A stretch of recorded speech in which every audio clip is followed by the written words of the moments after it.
There you go. So, yeah. Sorry. We usually do that, but anyway, go ahead. It's all right. It's all good. It's all good. We'll just I do jump. too. I actually have the same one. So, what can I say? I mean, Let you me know, do kind an of introduction. What Yeah. we're going to do. Okay, So let's do an introduction. We did last week. We did the first half of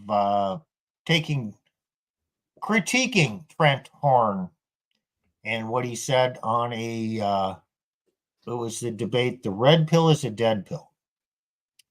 So we've had some pre-show discussions here about what the red pill is.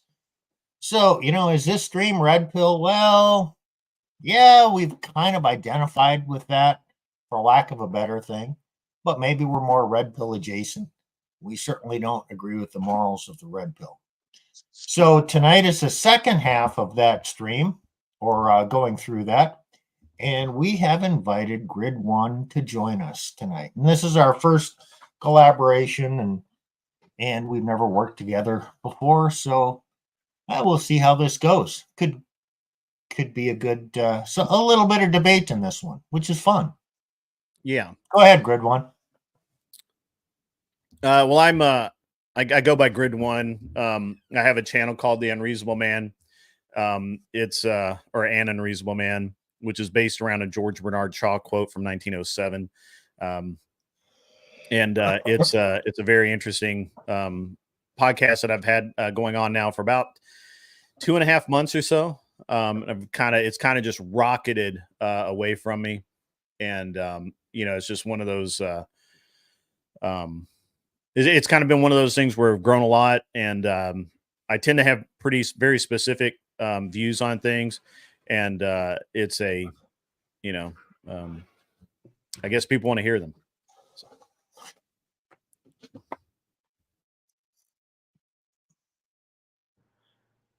All right, so I have it queued up to where we left off last time, roughly. I did have to resuscitate it because StreamYard doesn't save anything. So okay, I will go ahead and we're just going to start playing it, and I'll see where the cuts are. Praise. So men, Pearl is sort of like an inverted porn star to them, frankly. That I find that those men who just hate women, they like porn stars for the same reason they like Pearl. It gives them something that makes them feel good while they can disrespect the person giving it to them. Like the men who like Pearl, who hate women, they don't respect her. They just like that she's willing to exploit herself as a woman to make them feel good, just like porn stars will do. Relationship. And that's what I said before, where it's okay. Grid One, I actually wanted to get your thoughts on that porn star comment, because that's where we left off last time. Mm-hmm. Yeah, I have actually what I hope is reasonable insight into that. I find it very interesting that this is one of the areas where Knowles and Trent Horn kind of diverge. Knowles, I think, respects Pearl on some level and understands that she is acting at least in a moral way, and as far as she is concerned. I do believe that they're unhappy that she's left the Catholic Church, but that's a Catholic thing, and it doesn't matter who you are. If you leave the church, they hate you for it. So it's just wait, just get over it, right? It doesn't matter if you go to a different church or you're still, whatever. It's that they just, as far as they're concerned, you're never right again. The problem that I have with Horn is he's wrong about Pearl. And he knows he's wrong, but he made a mistake a long time ago, and I'm sure we don't have the clip of it or anything. But he basically did call Pearl a grifter and a liar and all of these things, which has all been disproven because Pearl has been demonetized. Mm-hmm. She's independently well off, so she doesn't need YouTube to pay her. Or anyone to pay her. I mean, it's nice. I'm sure, as you all may expect, it's nice to get paid for your work when you put effort in. But I don't think that's why she does it, and I think he knows it. And this is one of the problems I have with Horn. Horn is so committed to the bit, if you will. He's a stage actor, in my opinion. It's just my opinion. He's a stage Okay. actor, and he's so committed to the bit that he will not back down. He will not back up. He will not back. If you can find an example of where he said, nope, I'm sorry, I was wrong about this. I'm totally sorry, guys. I was absolutely incorrect about Pearl. And I never should have likened her to a whore. If you could find a clip of that ever in the thousands of hours of film this guy has, and I'm not saying just about Pearl, I'm talking about anything. If he's ever said, you know what, I was wrong about that, or retract that statement, I'm sorry.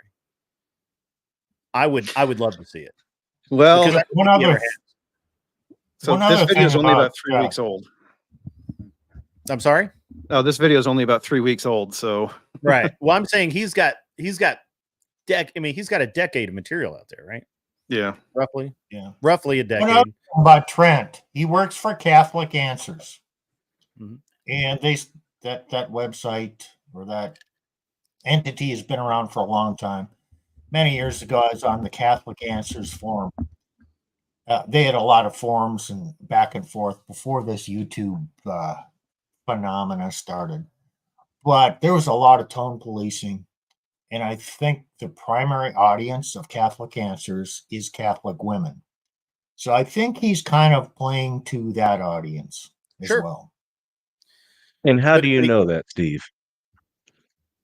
That's my perception. And that's because I got tone policed off of the forums, and a couple female friends who were manosphere related. When you talked about things that irritated the women, they got you booted. I mean, I don't know that I can go that far personally, but I don't think that Horn ever admits he's wrong about something. Even if he knows that he's wrong, I just don't think he would ever come out and say, I'm wrong about this.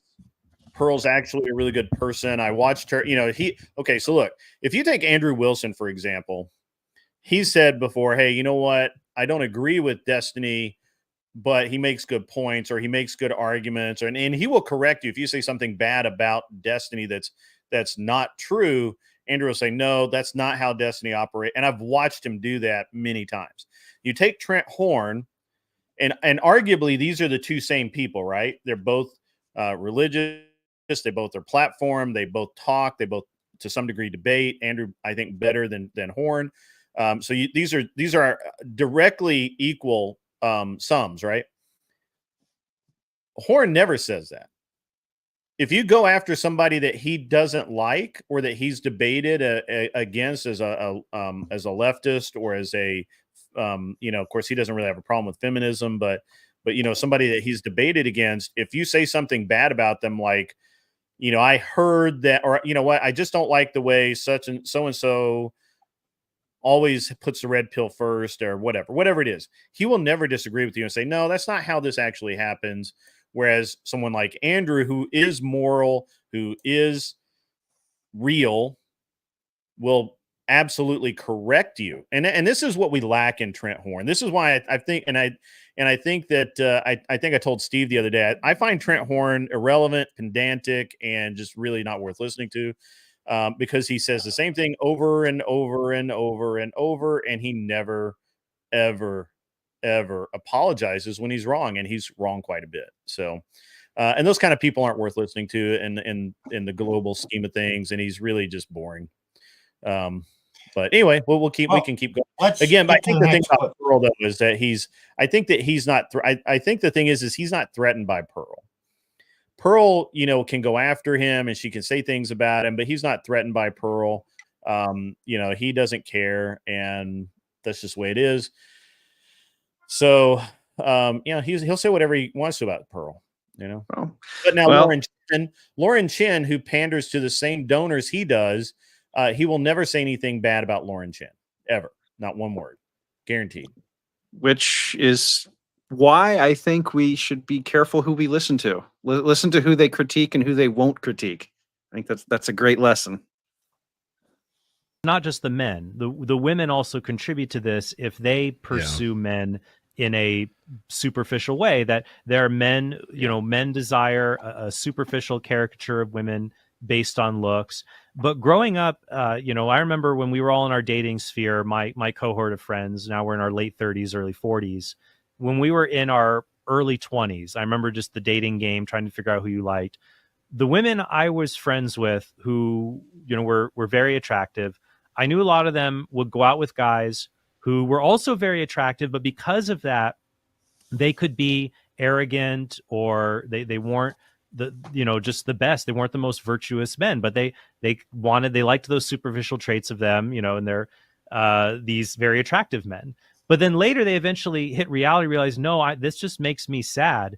And those women I know who are very attractive, a lot of them now are married to guys. I'm going to be honest, they're nerds. They're nerds. Yeah. But those women are so happy. Those guys are probably on the look scale, I'd say 2 to 3 points below them, but they have good jobs. They're devoted. They're caring. And those women are just completely and absolutely happy. And they're attracted to their husbands. They didn't marry just like total like goons or something. They're just not these chads, but they're still good and nice, solid guys. They're just kind of nerdy, but the women are completely happy. So like part of my advice is for men to have realistic expectations, but women too, if you see this as a problem, you too can be guilty of these things. You have to keep an eye out for that. Okay. Doesn't that imply that when women get older and after they've had their fun days, they get serious around late 20s and go for the guys that they overlooked? And, isn't that called settling? So I have a theory. Do you guys want to hear my theory about dating in general? Sure. And this is something that I came up with through personal experience. And I had I ran a bunch of shops, and I had a lot of young men work for me over the years, and some young women, but mostly young men. And this is my conclusion. If a young man is not married by the time he's 23 to 24, he needs to shelf that shit. And he needs to not worry about marriage and not worry about women until he's in his 30s. He needs to go out. He needs to build his life. He needs to do whatever he needs to do to make himself a better human being and able to provide for somebody. And when he's in his 30s and he's settled and he has a job, he has a career, he has position, then he goes back to dating. And because women who haven't married by the time they're 23, 24, they become really toxic because they've been used. Some of them have been married and divorced already.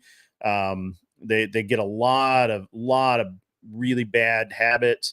And I can't tell you the number of young men that I've watched on the phone telling their new girlfriend or new wife or whatever, hey, I got to work 2 hours over. I got to work 3 hours of overtime. I got to work this. I got to work that, and getting just absolutely hammered by the woman on the other end of the phone that had no consideration for what this man had to go through to put food on the table, to keep the house, to keep the bills paid, and absolutely didn't appreciate it. So you're just better off as a man if you aren't. And now the thing is if you marry between about 18 to 22, 23, then you're both relatively kind of the same. You both understand the struggle. You both understand, you don't have anything, all of that kind of thing. But once women start getting into that older range, maybe they've dated some guys that have had some money, and now they expect you who, and you may not, right? Or they may have dated guys with no money, and all of a sudden they date you that have a real job, and now they expect to not have to work at all because you have a real job and they don't. And so I just find that that's a very interesting time frame in a man's life that he needs to ignore women altogether. Well, so I married a woman, my first marriage, and it was a lot like that. And I've worked so I grew up in a shop myself, and I know exactly what you're talking about. And it's only gotten worse. But what this really is saying is that, because you have to consider that what's the average age of marriage for a woman now? Like 27? It's 27, 28, something like that. Yeah. And it goes up every year. So I think it might be 28 and it might be 29. I haven't checked recently. Right. I thought I heard 30 for some reason, but I could be wrong. I think that might have been for men, but Maybe. So if you look at that 18 to 22, what you're really talking about is the woman's decided that she's not going to go to college. Okay, that's already a great setup because she's not going to get the high level feminist indoctrination boot camp. So you're probably already looking at a woman who's kind of rare. So, it's like, I agree with you, but I think we need to be careful to say, okay, this is not normative for how women behave today. Can I? And you have to be careful. Let me throw some more gasoline on this fire. I like setting fires, I like throwing grenades, and we're gonna do it. So, in my personal life, I lived this. So when I was in my early 20s, I almost got married twice. The first time, the young lady I was that was my fiance at the time, she had her mother passed, and she just kind of wanted to erase that last few years of her life. And now a lot of men would have been like, no, you got to stick in there and just hang out and just don't go away, whatever. But I understood from an early age on, when a woman doesn't want you around anymore, don't be around. It's not worth the trouble. So I kind of was like, all right, cool, we're done, no problem. Try to be her friend. That was a bad idea on my part. That it was not tenable for me. I think she wanted that relationship to continue, but I did not in that fashion. And then I about 2 years later, I had another young lady, and we were really, really close. And she ended up having she rolled a car and had basically a near-death experience, and she freaked out. Oof. And once they want to leave, man, just let them leave, right? Like, it had nothing to do with me. It had nothing to do with the relationship. It had nothing to do with anything, but just mentally they were shot, right? And I took that as a sign, to be honest with you. I was like, you know what? I'm just not meant to be getting married. Well, first, I honestly thought I was not meant to get married. And so what I did is for the next 10 years or so, 10, 12 years, 13 years, whatever, I didn't seriously date. I didn't want to. I was too busy building my life. And I lived in ways that women would not tolerate, right? Like, I spent money in ways that most women would be, of course, I gauge fights in hours, right? So I gauge disagreements in hours. I'm going to burn up arguing about it. And so, these were like 10, 12-hour arguments at minimum, Oof, dude. And at the kind of things that I was spending money on, the kind of things the choices I made, the kinds of things I did in my life. So I just decided not to do that. And not to date women that were, quote, I'm using air quotes here, marriage material. I made a conscious decision to not do that and not risk it, not be a part of it. And then when I was 34, I decided that, you know what, I'm established, everything's great, my life is great, I'm stable. Let's go find a wife. And I was married within a year and a half. And so I've been married 19 years. Excellent. So you, somebody from your channel has a comment in here that I think is germane to what you're talking about. So I'll pull it up here. Men should marry and have still children starting at age 18. But the government, the government's devaluing the currency. I disagree that if you haven't married, if you are not in a good, successful marriage by the age of 22, 23, you need to unplug, brother, and you need to do what's best for you. Go take that 7 month. What's so ironic? Yeah, sorry, just real fast. What's ironic is they don't understand when it comes. Oh, I see what happened. StreamYard bugged out, guys. Sorry. That's all right. There is an irony here in that if you and your wife get married young enough, then you grow together, you face things together, and you do everything together, and it's always together. But once the women get a little older and they're a little more, and I hate to use the term exposed, but that's really what it is. Mm-hmm. Once they get into that kind of mind frame, it's really toxic, man. It's really toxic. And I don't think that you can do anything about it.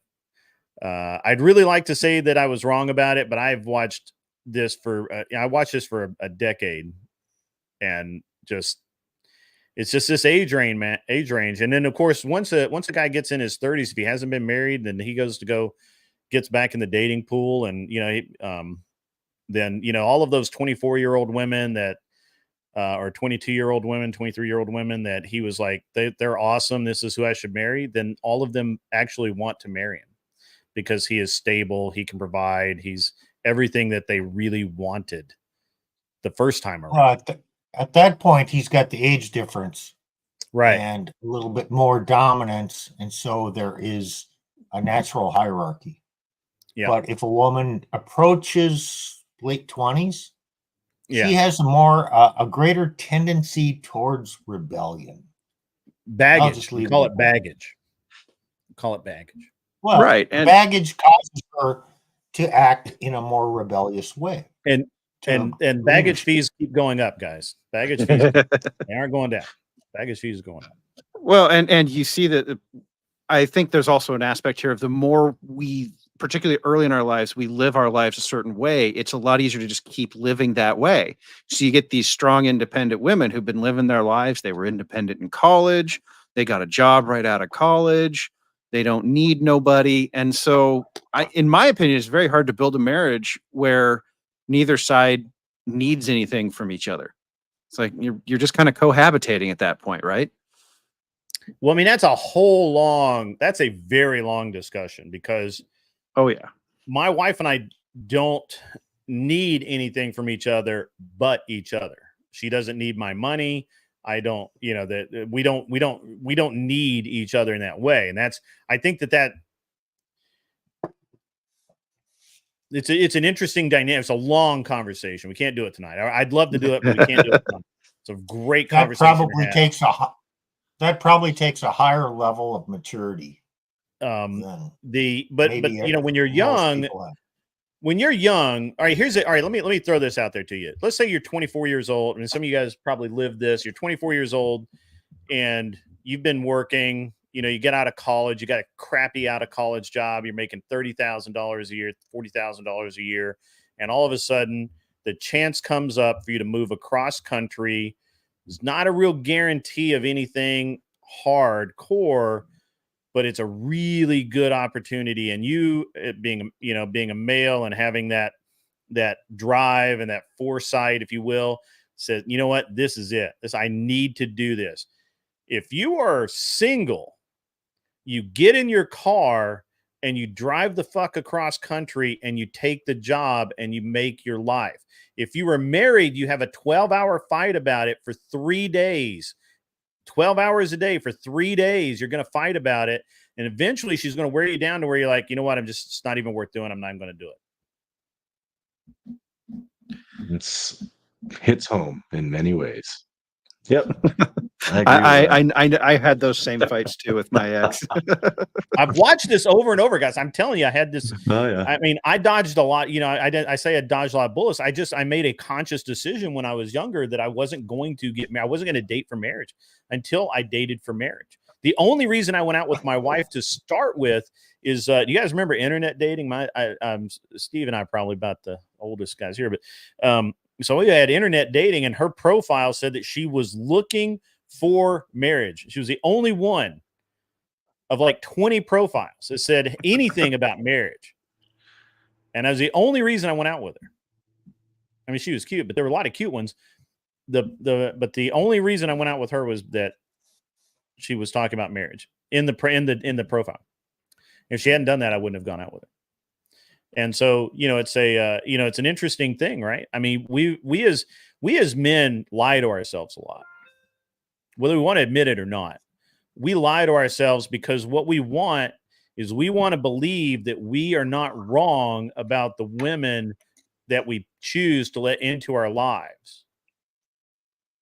Absolutely. And we'll lie to ourselves over and over and over and over and over again.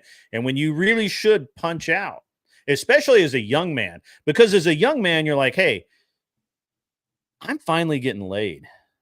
And I mean, like regularly, like I have, like, this is not like a, I mean, this part of it's great, but she's ruining my fucking life. Like, I'm about to get fired next week. If I get one, I've had this conversation with young men where I've said, if your woman calls you one more time when you're on the clock, I am firing you. You need to get your shit locked down. And I fired them. They lost their jobs because of a woman calling them incessantly. Okay. I've watched this over and over and over again. And this is how it really works. Now, this isn't ivory tower shit. This isn't Fifth Avenue shit. This is normal human beings interacting on a daily life. This is a guy in IT that gets 20 emails a day from his girlfriend wondering when the hell he's going to be home while he's got 4 servers crashing and he doesn't know what the fuck he's going to do because he's about to get fired because he can't fix his damn problem. And there's zero sympathy, guys. There's zero sympathy for that. Now I'm gonna reverse this because all the women in the audience are ready to fucking cut my nuts off. So here's the thing. Here's the thing, though. If a woman calls you up and says, "Hey, I have to work late. So and so didn't show up for her shift. I'm gonna have to work late. I'm really sorry." As a man, you say, "You know what? That sucks. That's terrible. You want me to bring you dinner? You want me to do anything? Do you need anything? Can I help you out?" And that's the fucking difference right there. And this is what Trent Horn doesn't get. He looks at this from Wall Street. He looks at this from a high level, $100,000 a year and up, guys, right? And he's not looking at it at a $40,000 a year guy whose girlfriend works at an office somewhere making $40,000 a year, and they're trying to make it. And this is the disconnect that there is in what he says and what is. Well, Trent seems to love the oughts and doesn't really seem to do well with the ises of the world. And it's funny you bring up the thing about taking your wife dinner. I actually did that once for my wife. She had to pull a late shift, and she's like, "Oh, could you bring me coffee? It's going to be a long night." And so it was after my work, so I just did it on the way home. And I mean, she was real happy about it, of course, and her coworkers thought it was all sweet and nice. But good Lord, you do not win anything with women for that, guys.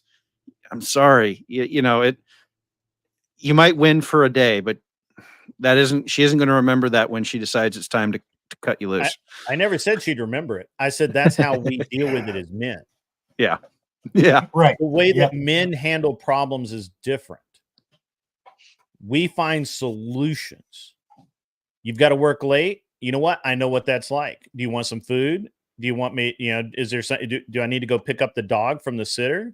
Do I need, what needs to happen to solve this problem? Right. Whereas on the other side of that, if you call up and say, "Honey, I'm going to be late. I got shit to do." There's literally nothing. It is a very rare woman who's going to say, "Oh, okay. Can I bring you dinner? Are you going to have time to go get something to eat? Do you need somebody to run by and check on your mom? Because I know you were going to do that after work."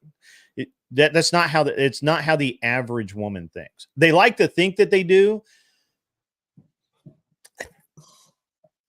Hear me out. They don't. I agree from experience. There is a point here in the comments I wanted to bring up, and I have seen this data. So, divorce rates in the early 20s are over 30%, and then it does drop as we get into late 20s, early 30s. And I think that goes back to the whole, they go to college, get feminized, and, then they decide that they need to leave that guy. I don't know. That's my take on it. Well, I think that, again, this is something that Horn tends to gloss over, is that young marriages are tough. That's why women wait. That's one of the reasons why women are waiting later and later. I mean, education's another reason. We can get into that. That's another very long discussion. Yes. And actually, I'm going to do a show specifically on it because one of my wife's friends is in her 20s. She is she got a degree from Columbia, and she is at the crossroads between, does she take a couple 3, 4, 5 years off to start a family and get her family moving before she goes ahead with her profession? And I think it's in the medical field. I don't quote me on that. I could be wrong. It could be finance. It could be whatever. I don't know. Who the fuck knows? I don't know. It's not my or does she go straight into her career and pray that she finds a man that will put up with her later? That's a tough question for girls. Right. And I'm going to have her on the show at some point, on my show at some point, and we're going to do a whole show based around her. So young marriages fail, basically because, again, I think that if we could do the married at 18, if they make it past 21, if we could do that dynamic, I think that you'd find that they tend to last. Not all of them, obviously, but I mean, you got to look. I mean, look, it's just the way it is. I like that. I like it when people throw that stat out, and because I came from an era where I want to say something like 60, maybe 70% of my graduating class was in high school was married by fall when college started. So, and a bunch of those people got divorced. There was a bunch of problems. There was DV, there was just all kinds of craziness, but there was also some really good relationships. But again, I just find it that for men, if you have not done it, if you're not in that relationship and locked in and in a good relationship, then by the time you're 23, bail. Just stop. Just don't do it. Well, go ahead. Go ahead. No, I'm sorry. I have a cousin who did exactly that. Got married young. They're still together. They have kids, nice, stable. He had a bit of an advantage though economically. His dad owned a business. He had a job at the business, and so he was able to provide for his wife day one. And I know we're not going to get into it tonight, and both sides, well, particularly the TradCon side, just absolutely misses how hard it is for men to, particularly young, come out and provide for a family. Like in my state, a family of 4, they did the math on this for 2023. It's $250,000 a year, Scott, to raise a family of 4. So, most guys, 18 fresh out of college, they're making 30. So we have a few orders of magnitude to go there, and it didn't used to be that way. Right. You could get a job working metal, and the expectations are higher, but the opportunities for a young man are pretty low. You got to really put in your time and work your way up. Well, so I think practically a lot of guys. Yeah. Well, I think practically that's why so many guys end up waiting, because by the time you're 36, you can pull maybe not 250,000, but in the right field, 100,000 shouldn't be a problem, right? And that's enough. But we have to wait till your early 30s, mid 30s to get there. And so again, it's a lot. Yeah, you're right. It's a long conversation. We don't need to go down that rabbit hole today. But the only reason I really wanted to kind of poke holes in, I brought this up because I dislike the way Trent portrays marriage in general, and I really dislike how the way that people talk about it is very canned, and I don't think it's accurate anymore. And I don't think the advice that Trent I know the advice that Trent gives, and Michael Knowles to some degree also gives. I don't really put Horn and Knowles in the same category. Knowles, I think, is a good guy trying to do good things, and he's a real guy. Horn is an actor, in my opinion. That's just my opinion, and I don't take him seriously. I take Knowles seriously. Like, Knowles believes what he says. He will admit if he's wrong, and everything's, you know, he's a real dude. I've never heard I think that's anybody fair. call Trent Horn a real dude. Like he's like real at all. Like he's just manufactured. You know what I'm saying? I mean, I don't know. Well, it certainly comes out in these videos. Like he throws out stats, and then you actually, we did one. It was a different one where he was with his debate on Pearl, and he threw out a divorce statistic, and we were digging to figure out where he got the number from because it's a number no one's ever quoted. And he actually turns out he actually just misread the statistic. You know, it's like he said, "Oh, well, it's the number of divorces." He's an actor. this." He got the wrong script. Yeah, exactly. He got the wrong number and just threw it out there because it looked good for him. Well, All let's watch the next clip, and then we'll have something Right. more to talk about. Yeah. Comes to being valued, there's a trope. I said this in my debate with Pearl, and I still believe that it's true. It's a bit crude, but it's just the way the world is. Women control access to sex, and men control access to marriage. Like they did a study on a college campus where they had a woman go up to 100 guys and say, "Hey, do you want to have sex with me?" 75% of the guys said they would, like right in that moment. And the other 20% said, "Not right now, but I have a test, but please in 2 hours." And a guy did it to 100 women. Not a single one agreed to have sex with him. But if a guy just goes out and says, like, "Do you want to be my girlfriend?" I've seen this in videos where women will just like give him their number, like, okay, like they're excited by, oh, here's a guy not saying I'll have sex with you, like I'll be in a relationship with you. That it's women, you know, women can get sex if they just advertise it because men are men, you know, it's just how they are. But when it comes to they can't get marriage in that way. But men are the ones who ask and pursue and give marriage. So as a man, your ability to provide, like Rollo wants to, he basically wants to turn men into women.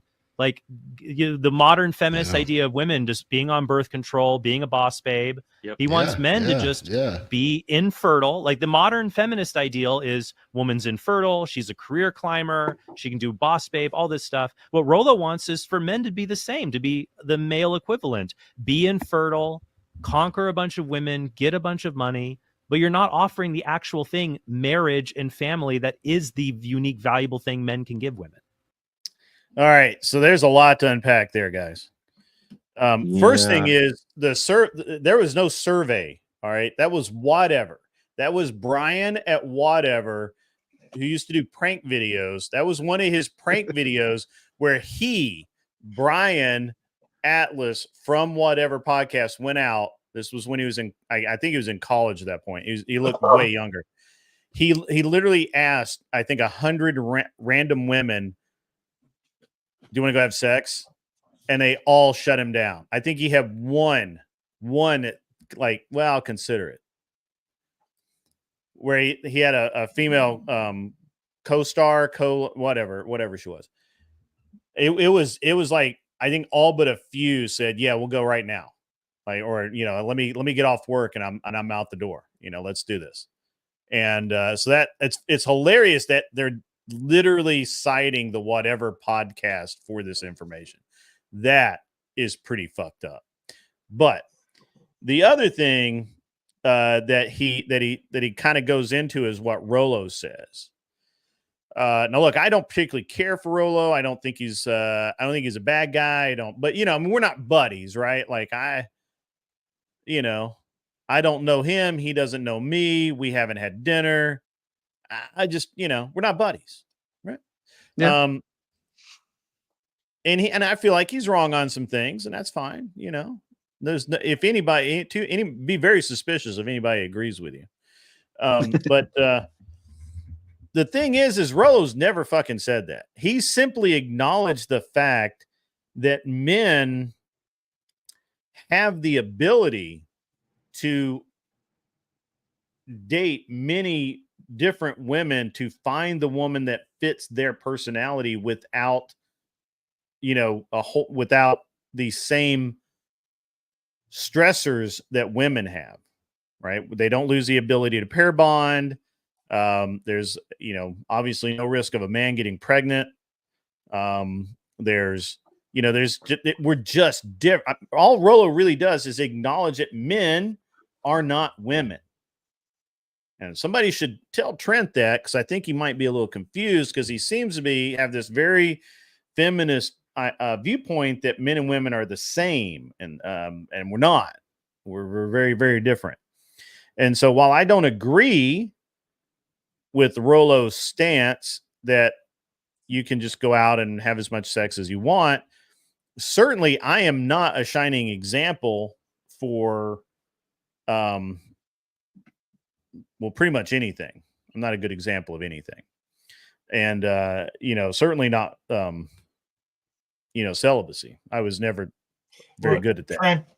Trent has said many times, well, women are equal in dignity before God. And then he uses that to extrapolate women and men are equal in everything, and he's an egalitarian. Mm-hmm. Well, he's wrong. And that's, yeah, well, obviously.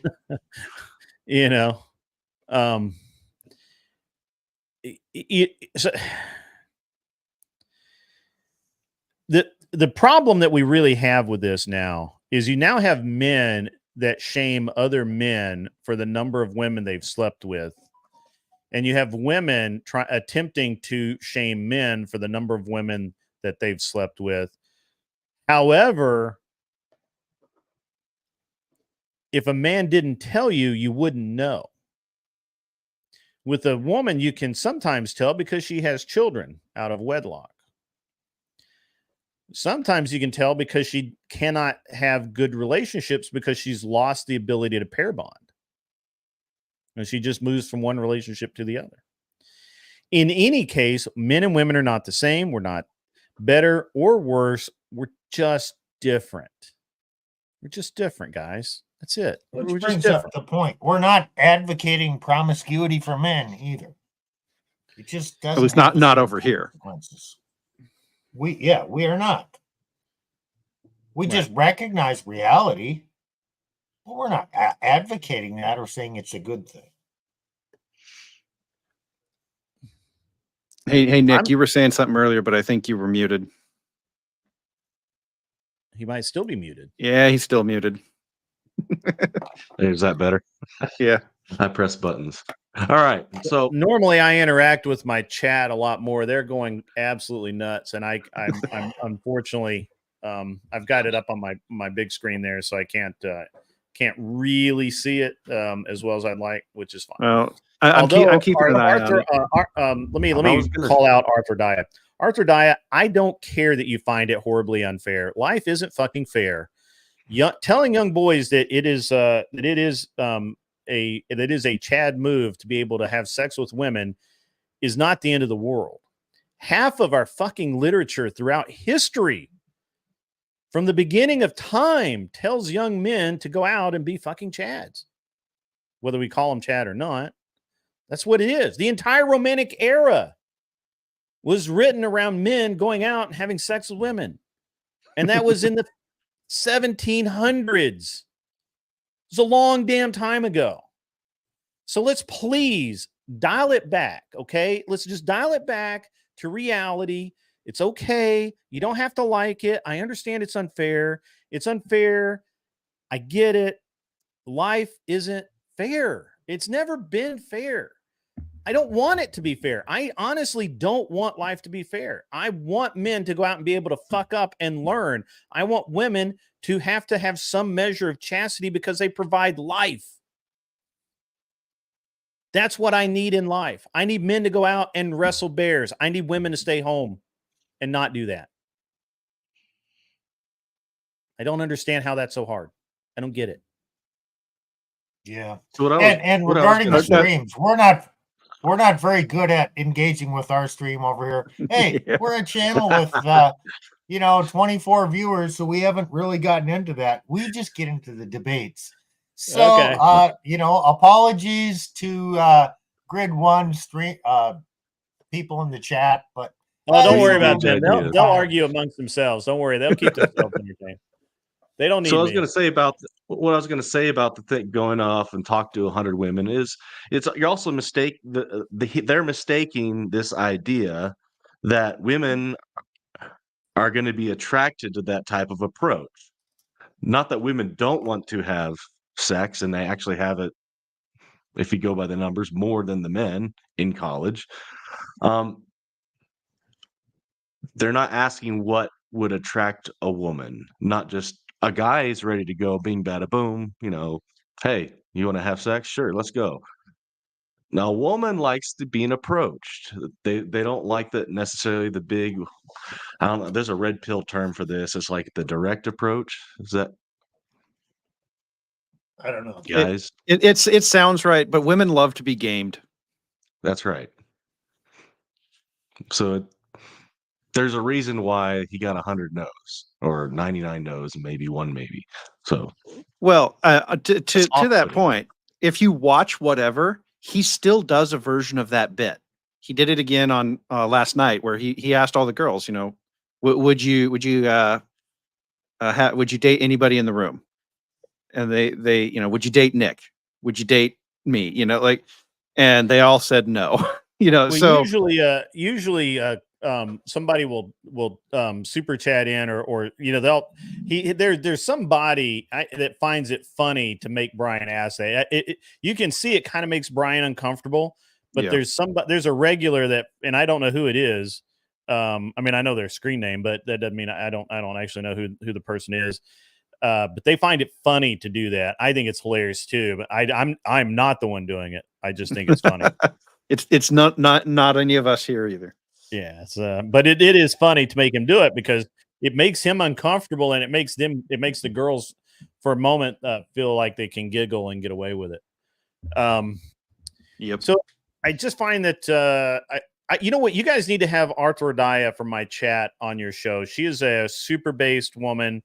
She's a doctor of anesthesiology and some sort of other like high.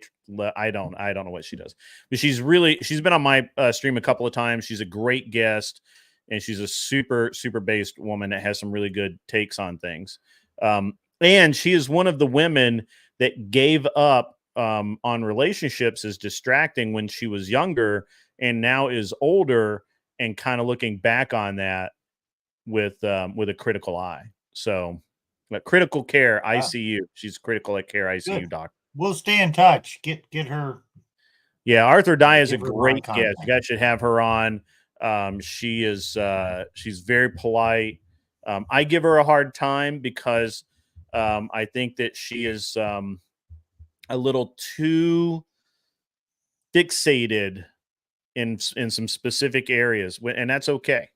Yeah, and Arthur Dye doesn't have babies, and she is now realizing that that didn't happen for her. You should be I'm not out laughing at her. adopting Arthur Dye. You literally should have 2 children by next month. I don't know why you don't. You're I've you're got a enough to perfect split person to probably be for it. everyone. So I'm sorry. I said I probably have enough kids to split for everyone. So There you go. There you go. So we've got anyway, so I apologize, guys, but she would be a great guest for your show. She's very polite, well spoken, obviously highly educated, and she's a female that went now again on the good side. She paid off. So she got out of, obviously went to medical school, got out of out of that, went to work, worked her butt off, and paid off all of her student loans, about if I recall, it's about $375,000 worth within a few years. And then she saved up. I think she told in the show, I think she says she saved up about $100,000. She went to buy a house. She could not bring herself to go another $400,000 plus in debt when she just paid off almost $400,000 in debt. So she saved a couple more years, and just live. I think she lives very frugally, and she bought a house in cash. She owns everything she owns. She owns. She has That's 0 debt. always better. I do a lot of finance Cash is stuff. king. Oh, I was wrong. $420K in student loans, Oof. and she paid it off. So she is a woman you want on your show. Well, Yeah, I would enjoy that. My eldest daughter, she's in medical school right now, but I haven't talked to her for, I don't know, 16, 17 years due to the first nasty divorce. So I don't know. I'm hoping to connect with her. She has a baby already, married, and then she went back to medical school, but I don't know what's going on. Still love her, even though I can't connect with her. Yeah. Guys, also in my chat, I know the robot is telling you that if you donate over $20, it'll trigger the TTS. It won't. That's all off. I'm on a different, it's not my stream, but the robot doesn't know that. So just ignore the robot. Oh. Ignore the robot. Bot doesn't know anything. He's stupid. So one of these days we'll have Wait, to what- be important enough to get a robot. So Yeah. do we want to watch the next bit? Yeah, let's go. Let's go with it. All right. Single and complain about how they can't get women. It's such a like weird paradoxical. And type here's of the thing, I like I'll I even don't see some of understand. these people, they'll say like, oh, here's this dating coach that I follow. And Right, yeah. here he is in a video with clearly a drunken, floozy woman that they're Right. ridiculing as if like the women like these dating coaches pick up and they show in these videos, like these guys would not be proud of like saying this is my girlfriend. Whereas with us, like for me to say no, like yeah, it's hilarious to like you guys don't know anything about women. Like we're all married, and many of us, like myself, many of us also successfully dated lots of solid people as we were discerning marriage. And myself, not only am I married, I'm married to someone who's attractive, but who's also really funny and smart. My wife, Laura, you can go to her YouTube channel, Too Far with Laura Horn. Like a lot of these guys think of women as just, oh, women just exist to extract sexual value. And that's Right. like Myron in that one Yeah. clip. Like that's all they're good for. It's just sexual value. And frankly, some Christian men look at it as, well, not just that, like keeping a home and tending children. But I could say, no, my wife is legitimately funny. Not like girl funny where you pander, but like the jokes that Laura would tell on her YouTube channel, people would enjoy it just as much if a man were doing it. Like it's actually really popular and creative stuff that I do think it's just so weird. They have this idea that like, oh no, there are no smart, funny women that I could be friends with and romantically involved with. They just have this prejudice towards women that mirrors the prejudice radical feminists have towards men. And it's just so Yeah, I think- sad. I call BS on that whole thing. I don't know any men who really want a wife like that and trivialize everything. They truly want a companion. Yes. Well, I think Trent here is once again he falls into this false equivalency. There's a lot wrong. Now the one thing I do agree with him on is I really don't like the pickup artist community. I feel like that it's really where you start getting into being a charlatan and a I just don't agree with it. Now, that said, where do you draw the line between teaching a young man how to be a young man and teaching a young man how to pick up women? It's kind of the same thing in a lot of ways. And a lot of young men don't get it, right? Like, unfortunately, most of the people I know, I'm in the deep South, and most of the people I know, they go to church, they're in scouts, there's all kinds of stuff. But that's a small group. It's not everybody, right? And I know that. So how does a man who's raised by women, so he's basically feral, right? He doesn't know what he's doing. He's lost. How does he learn how to talk to women properly in a way that is stimulating to the women and attractive to women? Because the way that women teach a man to talk to other women is dumb, and it doesn't work. Yes. So now his choice is to hopefully find some good friends that he can just kind of learn from, or he goes to one of these pickup artist guys, and he gets a little bit taken advantage of, but maybe he comes out a little bit ahead.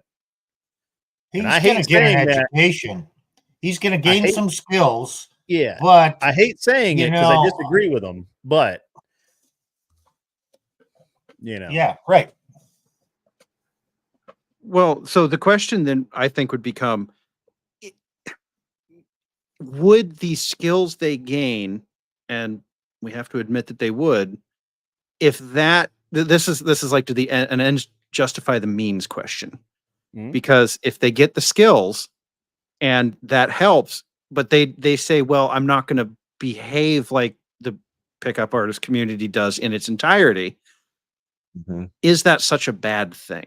I personally, I think so many men out there are so uneducated on women that really, there's a lot of things you can learn that are just going to help you out. The pickup artists do not teach intent. Yes. I mean, they try to. some do. But- I mean, let's just be honest. Some of them have very cringy motives. I know what their motives are, but you really can't force your intent on another person. Oh, you can teach You a guy teach to be a them slime ball. skills. You well, can definitely teach a guy to be a slime But ball. that, But but that's still going to be a character flaw on his behalf. It's still up to him. It's his responsibility how he uses those skills. Just like if you go into martial arts, and there's something better there. They are teaching discipline, but he's going to learn the skills how to fight.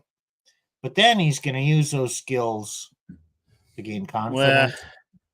And when you- other when you things. learn martial But arts, some you learn can it use good. it for bad things too. So it's like when I was going through seminary and grad school, when I finishing up and I was trying to get a pastorate, I was a car salesman for 5 years. What that helped me do was I could talk to pretty much any person that you put in front of me. I'd find a way to talk to them.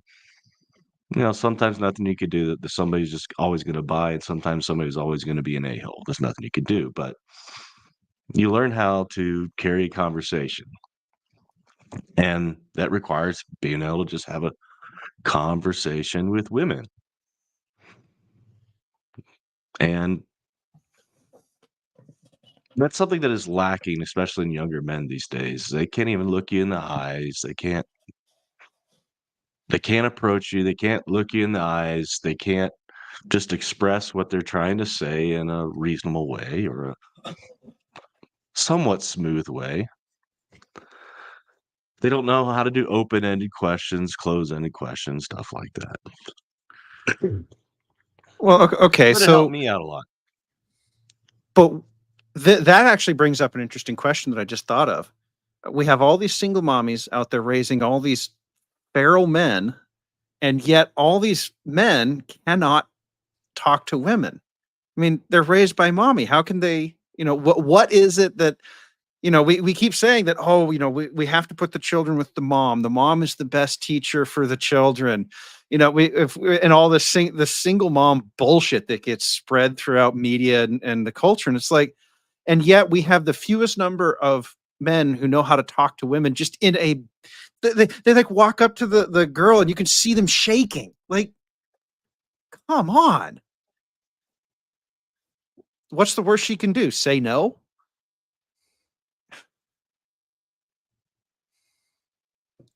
I don't know, Nick. What do you think about that? Or what does the panel Well, think about that? I have the opposite problem. I have to beat them off. So You I know think what? that- to As be a left young- alone half the time. I think that men have always had a problem talking to women. It's just part of being a man. You are, especially men that are around other men a lot. They really do not talk to women in a way that women are used to being talked to. However, I don't see a problem with that because honestly, I think most women like to be talked to in a way that they're not used to being talked to. And they find that when you talk to them like another woman does it, they lose all interest. So, I don't know, guys. Again, I hate to give the pickup artist community any credit whatsoever because, to be honest with you, they're slimy. I don't agree with their methods. I don't really agree with most of them because I really do find them to be really just not good people. But on the other side of that, it is something that it is something where who else is going to do it, right? You can tell a young man to go to church and join a men's youth group and go out and pray together and all of that's going to be great. But that's probably not actually going to help him talk to women. It's just a matter of kind of forcing him, encouraging him, or acquiring him to go out and just approach and talk to a lot of women. You can do it in the gas station. You're standing behind him in line. Like a lady is bringing out all her change to make, paying in nickels and quarters. All you got to do is turn to her and say, "Have you been saving up for this purchase very long?" And she'll look at you and she'll just laugh. Okay, that's an interaction. And the other thing is, I didn't realize this as a young man, but as insecure as I felt inside, women actually are more insecure than you are. They're just better at putting up a facade. So one thing I find is like I go to grocery stores. I hate doing the self-checkout. If there's a person there, I always go and approach the person, let them ring me up, and I usually can have some sort of conversation with them. Sometimes they make me laugh, sometimes I can make them laugh, sometimes they flirt, sometimes I might flirt a little back, but it's harmless Hey, and it's enjoyable. It and makes them have a better day. Usually you feel like you start having a better day yourself. So if young men are worried about approaching young women, hey, strike up a conversation with a woman that's twice your age. I mean, the older women, they like to have conversations. And it's just getting used to striking up a conversation. If you can get that down, you probably don't need to go learn anything from a pickup artist. Just learn how to strike up a conversation. Yep. Well, and one thing I want to say is we're not shy here about picking up bits of wisdom, even from people we don't agree with. If the pickup artists are teaching guys how to talk to women, and we have to acknowledge that, what, that's probably better than not learning how. So it's part of the reason that it's difficult for us to say that we are red pill directly, because we'll pull from a much broader net than just the sort of red pill gospel, if you will. All right. So, Grid 1, do you need to head out, or because we're at an hour? I just sent a message to my wife to find out if what she has going on. She's actually really concerned that her flight's going to get canceled, which is totally fine. It is totally cool if it does. But so she'll be unhappy about it, but I won't. So in another life, I was a pilot. How many times have they delayed it so far? It's like twice. Okay, you'll probably get one more delay, and after that delay, it's pretty much done. They're probably having a staffing issue, and they can't find a flight crew for the plane. That's probably true. I'm actually a pilot myself, so. Oh, nice. Yeah. Not a commercial pilot. I play with airplanes. I have my commercial license, and I was on track to get my CFI, and I started my CFI training in September 2008. So you can kind of guess how that all went. Yeah. So if you can hang on, we'll keep going. But I just she's really bad about paying attention to her phone, so that's which is weird, but Well, that's true of every woman I've encountered. I mean, if I'm not Johnny on the spot with a response, I'm in trouble. But Yeah. they're allowed to go hours. Yeah. No, it's and I think it may be a weather delay as well. I think they've got some storms north of us. So yeah, whatever. Okay. We'll find Yeah. out. Well. We'll find out Yeah. what's going on in a minute. But All right. I think what I am going to do, it's been a good talk, and I'm just going to talk for just a couple more minutes, and then I'll. Uh-huh. What I'm going to do is I'm going to when I end when I clock out, it will redirect the 24, 25, however many people from my unadvertised stream over to you guys, because I didn't have time to advertise this or anything. So Oh, no worries. I just swear that these are just people that get the notification and come to my streams. So, so I and I kind of lost where we were at, what we were talking about.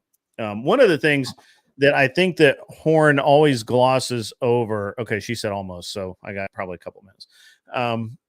One of the things that Horn, I think, always glosses over is the fact that women instigate most of the divorce, and in I think it's something like 80% of the cases, the reason that they're giving is that they're bored, that they're that they fell out of love, they're bored, they're just not into it anymore, whatever. And I feel like that is an issue that is it's an issue. I don't know that I don't know how to solve it. Okay. I mean, I wish I did. I wish I could tell you that, there was a magic bullet that we could just, or a pill, or, an elixir or something that we could take to fix that. But unfortunately, I just don't know. I don't know how to go about it. And most of the time, and I go back to this and a lot of these are, in that, these women, they get married young and they suffer along, and they're home alone a lot, they're and then of course they finally make it, and then now they're home a lot. They're home alone, and they've got money, and they want to go places and do things, but they can't, right? Because the husband still has to work, and he's got things to do, and he's got to be places, and and the wife maybe has to work, and she has to be places, and so what is it that Brian's always harping on, the ick. They get the ick, right? Oh, yeah, nothing you can do. And so the next thing you know, they're filing for divorce, and they're like, well, you know what? We just grew apart. But you really didn't actually grow apart. You just decided one day that you've grown apart, right? Because if you were growing apart, then you would realize that, and you could fix it. You would understand how to take care of it, but you didn't. You didn't care about that. So, at the end of the day, and I've watched this happen to a couple of my friends that have been married for years.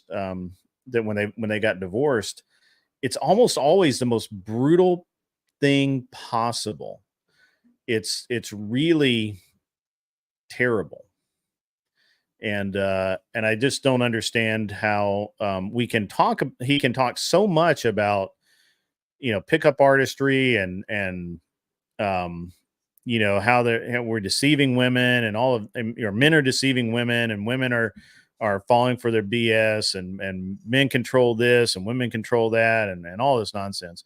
It occurs to me that he always talks about this. He very rarely touches on divorce, probably because in the Catholic Church, obviously divorce is one of those things that just, they don't like to have happen, and they don't like to admit it happens. So that's a problem for him. And, but it does, and it's a real thing. And I've watched people go through it, and it's terrible. And I think all of you guys have been through it, right? The little bio that I got, all of you guys had been through it at least once. Yep.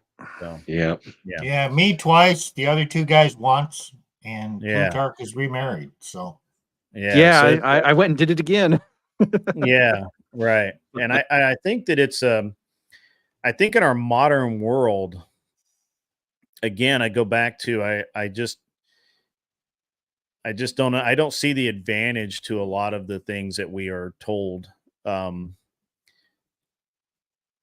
I feel like that there's a there's a disconnect right now, and I'm not sure that red pill really fulfills it, but it certainly, the tenets of red pill are a good base to start, right? You know, Well, the man red needs pill to- says don't get married. Look, marriage is the foundation of I don't know that civilization. Right. red. I don't Right. think red pill says don't get married. I think Rollo says don't get married. But red, the tenets of red pill is, go be a good, to build yourself into a good husband or husband material, whatever that is supposed to mean. But and again, I'll give you as parting shots just so I can get out of here. When I first heard of red pill, I thought, this is great, because what it basically said for young men was, get in shape, get your money right, live a good life, go to church, find a group of people that have, like-minded people, maybe get involved with your local government a little bit, right? Understand what's going on in the world around you. Be aware of your surroundings, right? And I thought that was great. I think that's the way all men should live. I've always, as a matter of fact, I never knew that men lived otherwise until I was in college. And then, boy, that was cool. But somewhere along the way, red pill's been corrupted and gamed to, you shouldn't get married because why? And this is Myron's bullshit. Again, look, the guys that the guys that say this shit are not bound by morals. So they can say whatever they want, right? They can say that I would never sign a contract where the other person is rewarded for breaking it. That is good, sound business principle, 100%. And actually, one of the guys in the chat right now, Viking Paradigm, he works for Fresh and Fit.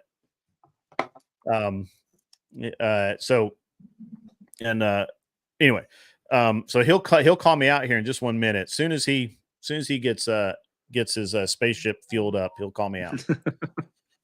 But he's and look, I got nothing against those guys, but it just got pushed out another 20 minutes, my wife's flight. So that's a third strike. But so at the end of the day, they have no moral grounds for those appeals. So it doesn't matter what they say that it doesn't matter that they make that reference, right? Because they have no morality to do so. So who cares? I believe that morally, we have a responsibility to form that bond and contract with each other if we're going to live with each other as man and wife, or as man and woman, or however you want to look at it. I believe that's my belief. Okay. I'm not, and I won't prescribe that to anybody. That's not, you can do whatever the hell you want. You can run around in loincloths for all I care. I don't give a shit. But at the end of the day, this is what my religion says you need to do, is that if you love your woman, you make her an honest woman by marrying her, right? I'm paraphrasing a lot. Sorry. Well, no worries. A question for you on that, because I had a thought. It kind of sounds like you're advocating for what we used to call a strong rule of law. Like strong contract law, where contracts would be enforced. Strong, like, I hate to harken back to earlier times, but it kind of sounds that way, where you're saying, like. No, I don't go that far. I'm a constitutional conservative, so I don't believe that any of the laws are valid that aren't specifically listed in the Constitution, except for state law, right? So so I'm a constitutional conservative. That's how I roll. However, what I am advocating for is that morally, I have to get married. Right. You understand? Like, yeah, I understand. I didn't say that the state has to recognize my marriage. Okay. I just said I have to get married. right? Now, if I have to get married in a, if that's the law and then I have to follow the law, then I have to follow the law, right? Regardless whether or not I recognize the law, I have to follow the law, right? Because there are men with guns that will enforce that law. So therefore, regardless of my personal stance on it, it has no bearing on anything. Okay. So I'm not advocating for a force of law. I'm just acknowledging the fact that exists, and it's real. Believe me, it happens. But so, a question: are you breaking the law if you form a covenant marriage in a church, but do not register it with the state? As near as I can tell, not in most states. And I think that there were like 10, somebody in the chat will correct me. There were like 10 states that still had common law marriage. That if you held yourself out as husband and wife, you were, in the eyes of the law, married. And therefore you were subject to all of the rules of marriage. I'm in one of them. You are? Okay. I don't know how many are left. Yeah. I know that it's fewer and fewer every Texas year. is common law. Texas is common law. Tennessee used to be, but I don't think we are anymore. But we're a weird state. Alabama apparently got Anson Knowles, who's run for office down in Alabama, has said that Alabama got rid of common law marriage a couple of years ago. I believe him on that. More and more states are kind of getting rid of it because it's kind of an out, and it's very messy to determine what is and what is not common law. So, 7 states and DC have common law. See, I got a really great chat. I mean, those guys are on top of it. But see, I don't have to know anything because I got those guys backing me up, right? And but now here's the thing. Let me throw this out to you. Is the problem with the state? There's a problem with the state presiding over marriage, but is it really the fact that they preside over marriage, or is it they preside over divorce?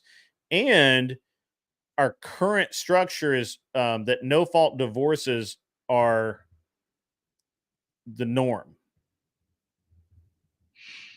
That's the problem. Yes. Yeah. I'll say yes. Okay. Right. They're enforcing abominations instead of the right use of marriage. So none of us would have a problem with our marriage being signed up for with the state. So our wife gets our death benefits. She gets our any kind of other issues, anything that we want for her to have like that. Nobody has any problem with that. Our problem is on the other side of the aisle when she decides to divorce us. That if she decides to divorce us, then she can just walk away for no reason whatsoever, and in most states take a significant amount of your wealth. Yeah, well, let me say it this way: when she is done and files divorce, the state uses their force to dissolve the marriage and give her money instead of using their force to affirm the contract and find a means to either resolve or, there's no force to maintain the contract. The force is used to dissolve the contract. Yeah. Which is actually an uncommon use of contract law. Most law is used to enforce contracts, if you think in a business standpoint. So it's kind of a perversion of our legal system. So I in my personal bend is that I was ever only going to get married once anyway. So if something really wild was to happen and my wife and I were to get divorced, I would never remarry, and it would just be the end of it. But it's not something I even really ponder. However, I do believe that the state's ability to enforce the divorce ends really pretty much at the door of the courthouse, right? Like that, it should just be able to say you're married or you're not married. It should not have the ability to say, well, you get half his shit, or sell everything and you divide the money, or any of that, right? Like it really shouldn't have that ability, but it does. And with no fault divorce, it doesn't matter if she cheated on you every day of the year. That has no bearing in reality whatsoever. It matters with kids, right?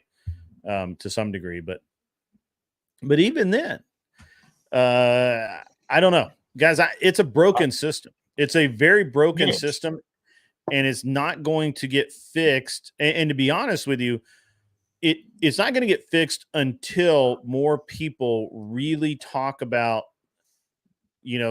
getting rid of no fault divorce and stop this insanity of paying women out of, just for no reason. Right. Well, as they say, don't pay them to leave. Men. I mean, we always kind of default to men, but there are women out there that have married men that are, that would be destitute without them, and the dude divorces her and takes, half of her crap, right? So I mean, it's both sides. Obviously, more predominantly on the male side. However, you must acknowledge both sides, and I do. Well, I think that actually happened to Halle Berry. She was married to a guy much lower status, much lower income. I think she has to pay him like $50,000 a month now or something like that. So yeah, it does happen. Right. Yeah. So I agree with most of what's been said. I'm going to end up having to jump off here, but okay. Again, it was a great, very truncated discussion. Unfortunately, I go long, guys. I want to get into the meat of the material, and I know that's probably really frustrating because we didn't even make it to the end of your clips there. But I apologize for that. It doesn't matter because we're in here to have the discussion. Yeah, and well, however long it takes. Yeah, sometimes we try and cram a lot in, but the discussions are where the fun is. And so, for your viewers, we would love to have them as subscribers to our channel. Yeah, we should. What should happen is I'm going to end my side of the live stream, and everybody should magically appear over here. And you guys have a great night. Stream. We don't do these long streams. We do, an hour to 2 hours, 2 nights a week. So you guys, just so you guys know, if you want to catch my stream, I normally do Monday and Thursday, noon until 2 Central Standard Time. I then do Wednesday, Friday, and Saturday nights, 8:05 until whenever I decide to quit. I'm just like, I'm done. And we've done 6.5, 8 hour streams before, no problem. But the day shift is like 2 hours, and I do that, and I typically do that Monday and Thursday. This week, because my son is shooting the state finals in clay targets, he's we're on the field every day. So I don't know that I'm going to be able to stream during the day at all. So, but I'll figure that out. We'll keep that up. I'm going to go ahead and bid you guys a good night. Hopefully all my guys come over here and have a great time with you guys. And you guys enjoy the rest of your night. It was good talking to you, and we'll do it again. Good talking to you. Good talking to you too. Thanks for joining us. Yeah, enjoyed it. Yeah, bye.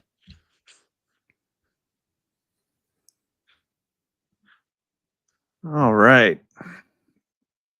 Well, that was a lot of fun. We do have more we can go through here. Let's go through a little bit more. Then. Yeah. All right. So we're on the next one. Yeah, no, it's exactly right. I remember there was this tweet a while ago that went kind of viral where somebody said it's better to marry a woman who is, his language was semi-retarded, was, find a woman who can't think well. And as if they're not human beings. Like, because you want her to just be, yeah, your housekeeper, or you just want her to do whatever you do. Like my Oh, yeah. like first date with my wife, no, this was second date. We went to a coffee shop by campus, and we talked about what she was reading in Derrida, and we talked about the dating of Matthew's gospel. We're a little odd, but it was the intellectual connection of, like, we can debate weird ideas and talk about them, and but there is a perception that if a woman is like that, she's being like a man, and you are, I don't know, like submitting to her and not being the head of the household if you think she has any valuable ideas. And it's funny that you say humor, because I feel like that's the one that I always hear, is like, women are not funny. And if you think a woman is funny, that somehow is like the signal that you're a simp. Yeah. Mm. It is. So we can stop there. Okay. What do you guys think? Well, he mentions Derrida, so automatically I've got flags flying because that dude is not okay. I don't know if people know. I mean, he's a French philosopher. He is known for deconstructionism, if that sounds familiar at all. So, I mean, if this guy down here at the bottom is debating Derrida, I have serious questions about, and he's Lutheran, I think, so maybe that makes sense. Because hey, he could be a sort of a liberal egalitarian type in what he's talking about there. And Well, here's the other thing. He just floats up this straw man. You know what? Intelligent men like an intelligent wife. If she's not intelligent and you can't carry on a good conversation with her, you're probably not going to get married. I mean, there are exceptions, but that's what I look for. At least in my second wife, that's what I looked for. And it was pretty good. And I think Plutarch can probably confirm that. But you know what? An intelligent woman is still emotional, just like a woman. oh God, yes. True. Oh God. I mean, hey, it Sometimes is the what it emotions do is. get in the way. Don't yeah, think well, that we because don't- she's intelligent, she's going to be rational all the time. absolutely, guys. Yep. Well, like even Just like deal with our band of brothers Bible study that we're in, there's another guy, Rusty, in there, and he's like, like he says a lot of these guys' problems is they think they can. You want to make your list of, you want the submissive woman, that take care of the house and home, blah blah blah, but you never think that, can she carry on an intelligent conversation? And so that is something that some guys don't think of, and they realize too late sometimes. Well, even if you quote unquote marry a dumb woman, okay, I have issues with that, but just because let's say she can hold a conversation, but maybe her IQ isn't exactly the same as yours. Oh well, why is that relevant to the conversation? Frankly, I don't need my wife to be a debate sparring partner. And having lived with a woman who was a combative personality, that would be a red flag to me. I lived with one too, who thought she had a high IQ. Yeah, okay. So let me mention this. If you're a smart man, you marry a smart woman, don't expect her to fulfill all your intellectual discussion needs. You need a man, a good male friend of similar intelligence, to have those philosophical type, intellectual discussions with, because he's probably, oh, yeah, we can do that. And a lot of times it's just not her thing. So don't expect her to fulfill that. If you have the need for those type of conversations, don't expect her to fulfill that. Well, okay, so I did remarry, and Grid actually talked about this, and it was something I wanted to get to on the concept of covenant marriage versus state marriage. And we actually had a conversation, my wife and I, back before we got married, where I said, look, if it wasn't for the fact that in order to get you into the United States, I have to legally marry you, I wouldn't. And I have told her that she's the last one I would marry. Like, but this is a note for the wannabe passport bros out there. Understand that when you're dealing with a foreign woman, now there's no longer an option to you've got to go get married, because that state certificate you have to send to the government, and the government says, okay, here's your entry. You're not going to get it until then. So I agree with him. You have to know that there are some practical limits there. Oh yeah. And why do you think I got married the second time? I don't know, Steve. Was she smart? Canadian. Oh. Same situation. She came to the U.S. on a fiancé visa. In order to stay here, we had to get legally married. Even though at the time we had the same discussion, and she agreed, no, there's no need for a legal marriage, except in this immigration case. Right. So, like, that's a tough one for me, because a lot of people would say, oh, you're being hypocritical. And I would say, well, my wife's actually a pretty decent person who I do enjoy spending time with. She's She only is pretty decent, huh? I mean, well, she is a woman, so we have to allow for this, right? And she has her emotional days. She's had a rough week last week, so it was more emotional than most. But it's like anything; it ebbs and it flows, and that's okay. But I don't debate Derrida with my wife, and she has a psychology degree, so it's not like she's or a communications and psychology degree. It's like she's not stupid, but I didn't marry her for her debate skills, and I think that's a terrible reason to get married. Yeah, You're asking for trouble. I bet you have some great discussions about airplanes with her. Never.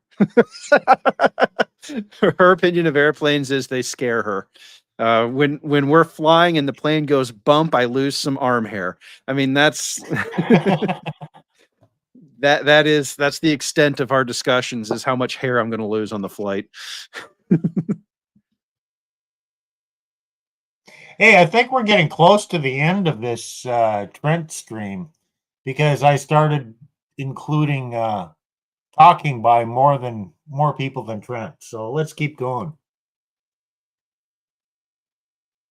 It is really sad to see when they're looking out and just have this pessimistic view. What's interesting, Jordan, is I was at Franciscan University Steubenville giving a talk a few months ago. A girl came up to the author table. We had our books out and I was signing books, and we were talking. I said, "Oh, how's the dating scene here? Definitely must be in your favor, because it's like 80% women." And I said, "Hey, I have a question, because I've been asking young people about their dating lives. Do you find when you go out with young Christian men, Catholic men, they look at a girl they want to date, maybe marry, and it's just a checklist of like, she'll do this well, she'll do this well, she'll do this well. They're not really worried if the girl is going to be their friend." And she said, "Yeah, it is like that." And I think that you're right. It comes from a weird idea where our world has a broken view that thinks that men and women are indistinguishable. Men and women should just be complete equals. There's no distinguishing between them, only in name in the home. Whereas the traditional Christian view is that the man is the spiritual leader of the home. But then that goes way too far in the other direction, where in order for the man to be a spiritual leader, the wife is almost like a proxy child. Like she's just like the oldest of the children. And she's like the oldest of the children who cares for all of the other children, but she's just another child in the household for the husband to manage. So that's why I honestly Hold think on. they do Let's think just stop that right there and let Nick address this one. Look, men and women are built differently. Men are generally more authoritative, deeper voice, stronger.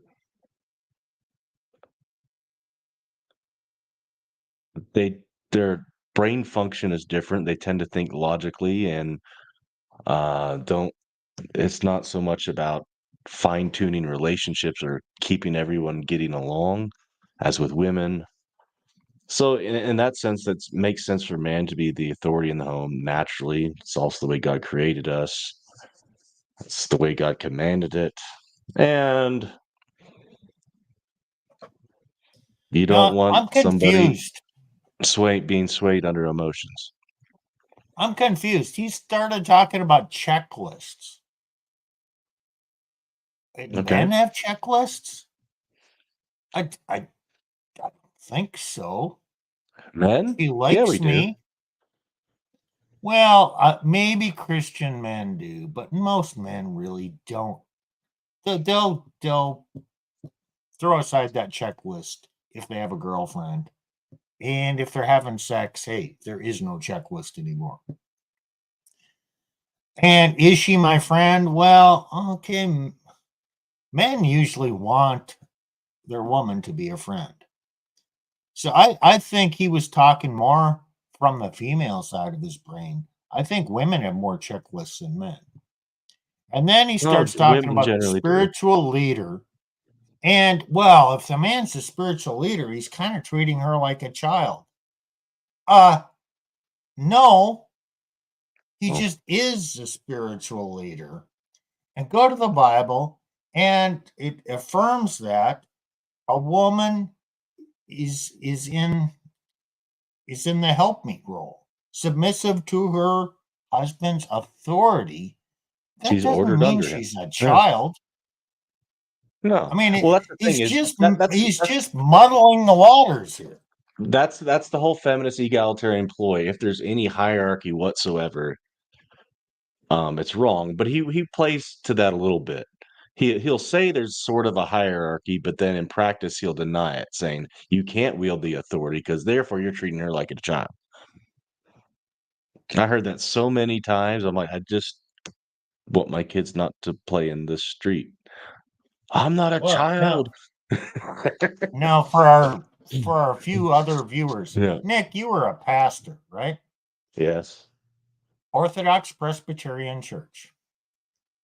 And okay, you had a difficult marriage, but you Sure. tried to preach some of these things from the pulpit. That's correct. Did you get much pushback for teaching absolutely. true masculinity, patriarchy from the pulpit? Absolutely. Especially when I address the women. I could tell the men ways to be better men, better ways to love their wives. They're fine with that all day long, right? But you start talking about the hierarchy and that they need to obey their husbands, and I'd call them out on different ways they would rebel, and the cross-dressing, and the roles, wanting to be in the military and a policewoman and all that stuff. They didn't like that. And I want So to you point out, mean guys, that this is the Orthodox Presbyterian Church, which is kind of an ultra-conservative offshoot of the PCA. And he was fighting with this stuff. So, Nick, what about that 11th commandment? Didn't you abide by Be that? nice? Does that be nice or No. don't offend the Thou women? shalt not hurt the feelings of a woman. That's the 11th Oh. commandment. Oh, okay. They tend to go together. Be nice and don't offend the feelings of a woman. Oh yeah. Well then, what's the point of ever needing a pastor?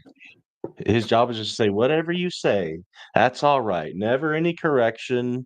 Never pulling them away from the fire. Never warning them of the fire. You know, there's this whole thing about examining yourselves and suspending people from the table and excommunication. Well, you can never do that to a woman in the Orthodox Presbyterian Church. Well, in many churches. I did Most see it churches. done Here's the in a problem. few. I did see it done in a You- few. I'll give them credit. Just not in the one I was pastoring. You thought you were the coach calling the plays and, trying to train your players. No, really, you were just supposed to be a cheerleader. Mm-hmm. Hey, and there were some good women in them, and pretty. I know. Yeah, we're not throwing every woman under the bus. Hey, we all love women. I married one again. Well, I'm just thinking back to my time in a PCA church, and most of the women, I hate to say it, but even our pastor, who he tried, but he knew where the line was, and he pretty faithfully doesn't cross it. And I think that's where a lot of churches are. They know where the line is, and they know that if they piss off the women, that the women are going to say, well, we can't go back there. We got to find a new church. And the lights will go off. Yeah. Maybe the light should have gone off a long time ago. I can't disagree with that assessment. So how much do we have left to the stream or what? Trent stream. There is actually 14 minutes left to go that you've clipped out here. Wow. Thought we were closer to the end, but let's do the next bit and then Wrap it up. decide what we're gonna do. Yeah, All right. probably. That about women as why you wouldn't be friends with your wife because you wouldn't be friends with your child, and that's just the complete other extreme view. That's just going to make you miserable as a man if that's what your life's going to be like. Yeah, like that's the person you're spending all your time with. I just don't get it. Like you kind of have to. So I can't imagine that. But I have seen, rarely, but I have seen people make the claim exactly as you said, very explicit, that you indeed should discipline your wife and treat her like a child. I mean, explicitly. Hey, let's just cut it here and just play the last 5 minutes of the stream, because that kind of gets our closing bits. And we can close with that. All right. And I just picked 5 minutes at random. So By going through these different perspectives of red pill, we sort of get a broad breadth of what the red pill encapsulates. And obviously there are some aspects that are good, some good things that are if properly applied, they are good. And then obviously there are things that are just demonstrably horrible, right? That we would never even consider to be things that young men should embrace, let alone Christian men should embrace. So with that said, guys, if you guys want to take time to sort of address the audience and any young men that may view this video later, how should they approach the ideology of red pill? And what would be you guys' recommendation, how they should go about life with this red pill philosophy in our culture? Just get off the internet and go touch grass and play basketball. Yeah, I'm completely, absolutely serious. I think that's the best way if you want to be healthy. If you're a young man and you want to be healthy, take the web app off your phone. Just set a timer on your computer. Really just do minimal amount, like get a typewriter if you have to. But just don't be on Twitter, don't be on social media, don't watch YouTube videos. Just make 2 or 3 decent male friends or mentors in your community. Build out from there. If you want to discern marriage, your male friends and male mentors, you get to learn and know people through friends of friends. And the less time you're on the internet, the more you'll learn, sit down and talk to people, practice having face-to-face conversations with people where you actually have to look people in the eye and go out, go on walks, play basketball, do sports, try martial arts. It's helped me a lot with discipline and even losing weight, and just live life off the internet, because that's actually what real life is. What the internet portrays you is a distorted version of the world that'll make you very cynical and sad. Well, I just wanted to stop it here, and I want to say that's actually all good advice. And I'm a little concerned that there's a whole bunch of this stream. I think it was an hour and 45 minutes total that he could have just not done and ended it with this advice.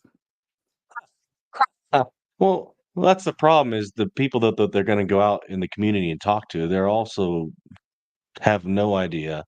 Their lives probably been wrecked and they haven't figured out why. Or the ones, they might have other kind of blue-pilled guys in the community or church. It's just like, wife up those 304s, you just get married, have a bunch of kids. Don't sign that marriage certificate in. Don't worry what's going to happen. I mean, these are the people in the communities that they're going to encounter, and there's a reason why they find stuff on the internet. Yeah, you can stay on the internet way too long, and I completely agree with that. But Yeah. Well, and you should I have want normal interaction. and I want to back you up a little bit here, because my first marriage was exactly that. I wasn't on the internet looking up red pill stuff and deciding that all women were bad. I listened to the people at church. Mm-hmm, me And too. so, yeah, exactly. So he's not wrong in an abstract sense of, yes, go outside, play basketball, do martial arts. But this idea that there's going to be one or two men in your church who are going to be able to help you figure this out. No, they're going to tell you to sign on the dotted line, because they're looking at the church going, we have way too many reformed hoes in the church, and we need to get these hoes married off. And but they're good Christian women now. Well, we need to have a whole conversation on Nala, but it's not that simple. And he's just kind of papering it over here. Well, yeah, his advice is good, but somehow you still need to learn about the true nature of women. Yes. And that they're different than men, and they think differently, and what the dangers are, not necessarily to marriage, but the dangers are in the divorce and how the marriage ends. There's information you need, but no, your life should not revolve around the internet, and that is a big problem. Not just for men. That's like everyone. Dr. Yeah, Jordan, I think that's really Right. at the end of it all, would you guys say that a Christian should embrace the red pill? They should they embrace the red pill in any capacity? I guess is my final question for you guys. I would just say they should break out of the blue pill that is the false things that the world tells us, the false narratives, which include many things that identify as red pill.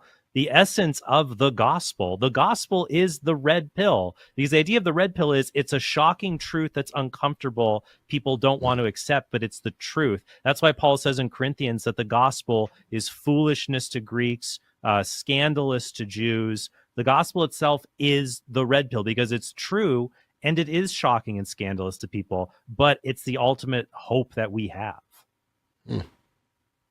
Dr. Jordan? I mean, that's great. I don't know if I could really add much to that. That's great.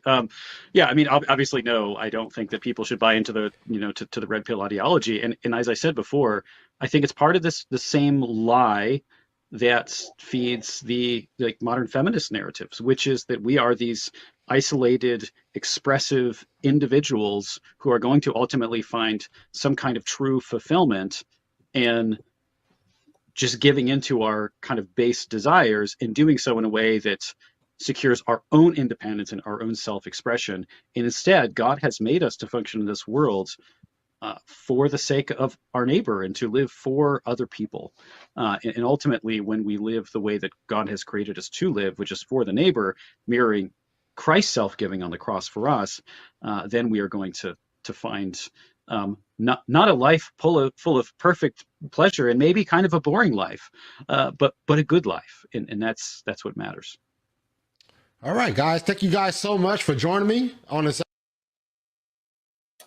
So I'd like to point out something. Trent kept talking about the gospel. He's speaking like an evangelical Protestant. And the Well, red look pill who is is in the always- gospel. No, the red pill is in the Bible, which includes the Old Testament. Yeah, the gospel does mean good news. Okay, that covers the whole Bible. But we have specific terms. We have the gospels, we have the Old Testament, we have the epistles. So, no, there is a lot of, quote, red pill knowledge in the Bible. Right, Nick? There is, especially Solomon. He had some Which is life Old lessons Testament. to teach. He had some life lessons to teach. Oh, so this comment I wanted to pull up here because I think this is a better summary of what men should actually be doing. Get the knowledge of RP content. You've got to. But if you let it get sucked into your soul, you're just going to sit there and go, "Oh, women bad, I can't." And it's actually a depressive dopamine cycle.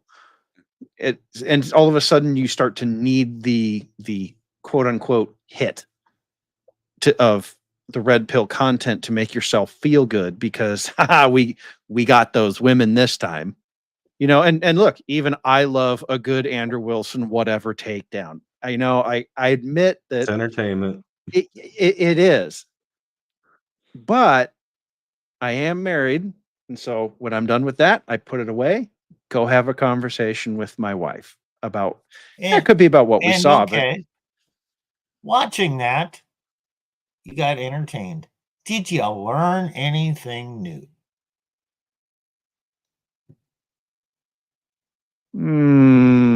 Not really. Mostly I'm paying attention to Andrew right now to watch and learn how he's doing what he's doing.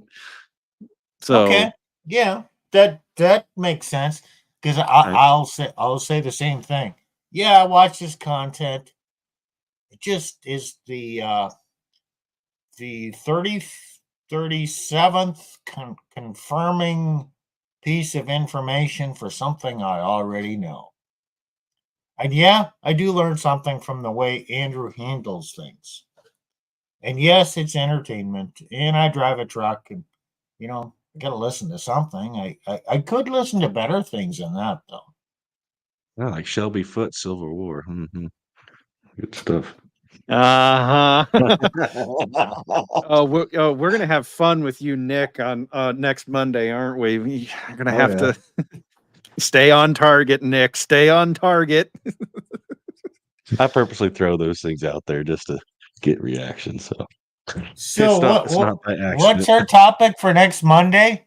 The potential upcoming so-called Civil War? That's right.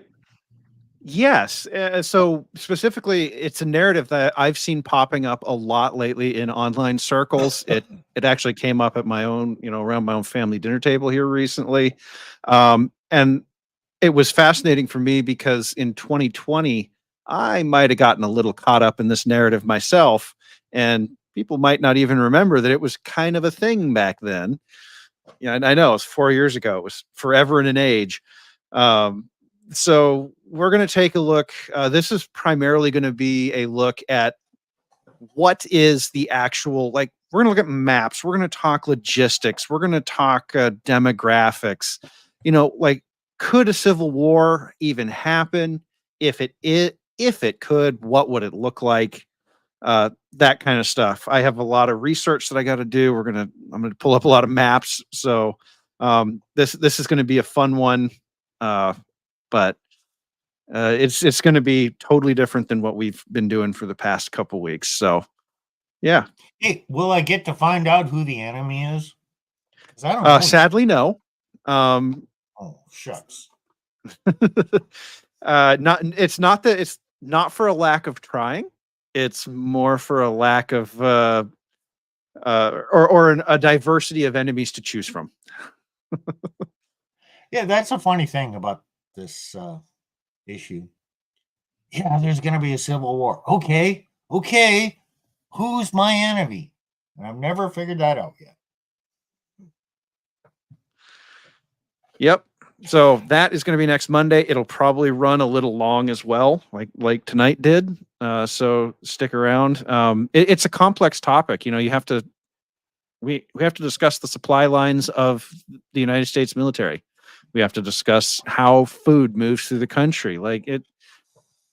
This is not. Sorry, Nick. This is not the 1860s. No, but they had to deal with all that too. Interestingly enough. Yep. So, yes, that is next Monday. And what is on tap for Wednesday this week? I believe that's you, Nick, or is that Steve? I think that's me this time, if I'm not mistaken. What was the topic? I looked at it the other day. All right. I've been so that was head down on mine. No, I put that one out there. We were going to talk about the shame cycle. Oh, yes. And I put, Okay. I just sent 2 articles, 2 YouTube articles, and they got some charts and graphs and pictures and a little bit of text. And I think we can talk for at least an hour on this stuff in there.